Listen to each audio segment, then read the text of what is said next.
Children, हम लोग ने यहाँ तक कर लिया था डिस्ट्रीब्यूशन ऑफ वाइल्ड लाइफ में। एंड हमने उसमें देखा क्या कि अफ्रीका में कौन से वाइल्ड लाइफ कहाँ पे रहती है, साउथ अमेरिका में कहाँ कहाँ रहते हैं, कौन कौन से रहते हैं। देन ऑस्ट्रेलिया में मार्सुपियल्स रहते हैं mostly, like kangaroos and koalas, जो सिर्फ ऑस्ट्रेलिया में ही पाए जाते हैं। Okay, now we will do about Europe. Since most of the forests have already been cleared in Europe, limited wildlife is found there. अब यूरोप में क्या है, वहाँ पे आधे से ज़्यादा फॉरेस्ट तो क्लियर ही कर दिए गए, मतलब हटा दिए गए हैं, तो वहाँ की वाइल्ड लाइफ भी लिमिटेड है, बहुत ज़्यादा नहीं है।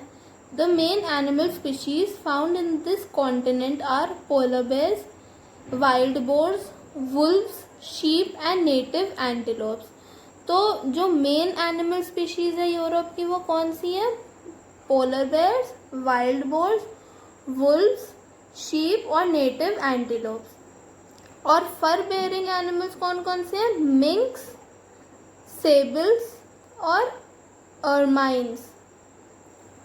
ये रेज होते हैं ऑन फर फार्म्स, और ये रेज होते हैं फर फार्म्स में क्योंकि ये लोग फर देते हैं, तो ये रेज होते हैं फर फार्म्स में जहाँ पे इनसे इनका फर निकाला जाता है।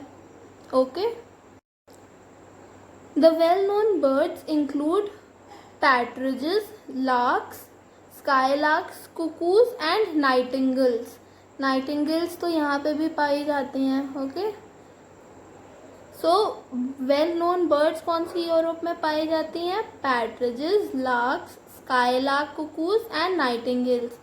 अब मैं वाइल्ड लाइफ के लिए आपसे कहूँगी कि आप एक चार्ट बना लें जिसमें आप अपने पॉइंट्स में लिख सकें कि कहाँ पे कौन से इसमें आते हैं, कि आप वाइल्ड लाइफ ऑफ अफ्रीका से वाइल्ड लाइफ ऑफ यूरोप से कंफ्यूज ना हो जाएं। सो इट्स बेटर कि आप एक अपने चार्ट बना लें अपने लिए, उसमें आप अपने नोट्स लिखते जाएं। Okay, now we are coming to North America.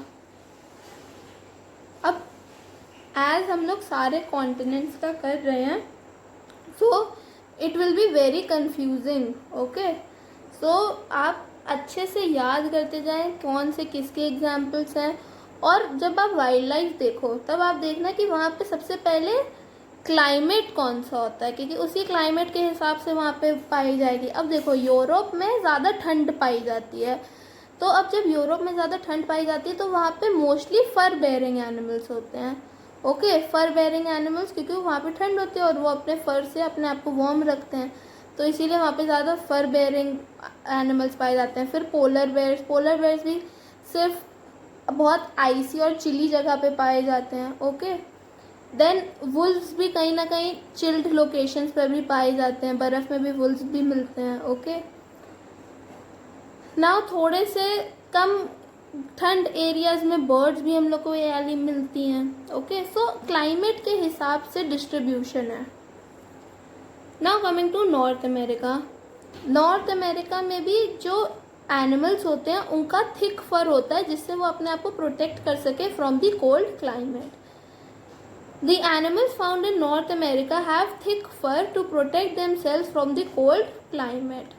अपने आप को प्रोटेक्ट करने के लिए कोल्ड वेदर से उनके पास थिक फर होता है। The main animal species found here are the reindeer, arctic foxes, musk oxen, sables, polar bears and blue foxes. Okay, सो आप देख सकते हैं ये जितने भी एनिमल्स हैं उनका थिक फर होता है कि वो अपने आप को प्रोटेक्ट कर सके। अब यहाँ पे भी देखो, यहाँ पे भी पोलर बेयर मिलते हैं, यहाँ पे भी पोलर बेयर मिलते हैं। Okay, now in other parts of the continent one can find elks, mooses, bisons. This is the bison, more like a bull but not a bull. Bisons, badgers, beavers, hedgehogs, ये सभी continent के other parts में पाए जाते हैं। Now coming to Asia. Asia has a great diversity in wildlife. Monkeys, leopards, sloths, tigers, elephants, lions are found in the tropical areas. So tropical areas में कौन कौन से पाए जाते हैं? Monkeys, leopards, sloths. स्लॉथ्स जाने जाते हैं अपनी लेजीनेस की वजह से। Okay, then tigers, elephants, lions, ये सब ट्रॉपिकल एरियाज में पाए जाते हैं। अब टेम्परेट एरियाज में कौन कौन से पाए जाते हैं? Heron's, cranes, this is a crane, and cranes, bears and foxes are found in the temperate areas. So temperate areas में पाए जाते हैं herons, cranes, bears और foxes. अब fur bearing animals like lynx, minks. अब minks, sables, polar bears, musk oxen, arctic foxes. अब देखो कहीं ना कहीं जैसे अब मिंक्स यहाँ ऊपर भी था, ओके, यूरोप में भी था। देन सेबल्स नॉर्थ अमेरिका में था। पोलर बेयर्स यूरोप और नॉर्थ अमेरिका दोनों में था। मस्क ऑक्सन नॉर्थ अमेरिका में था। देन आर्टिक फॉक्सेस तो सिर्फ यहीं पे ही हैं। Are found in the taiga और दी टुंड्रा रीजन्स।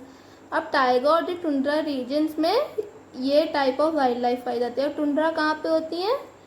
याद करो, टुंड्रा कहाँ पे होता है? जहाँ पे बहुत ज़्यादा ठंड हो, बिल्कुल। अब दो टाइप्स के डेजर्ट होते हैं, one is cold desert and one is hot desert. तो कोल्ड डेजर्ट में ये सब पाए जाते हैं। Okay, now we will do Antarctica.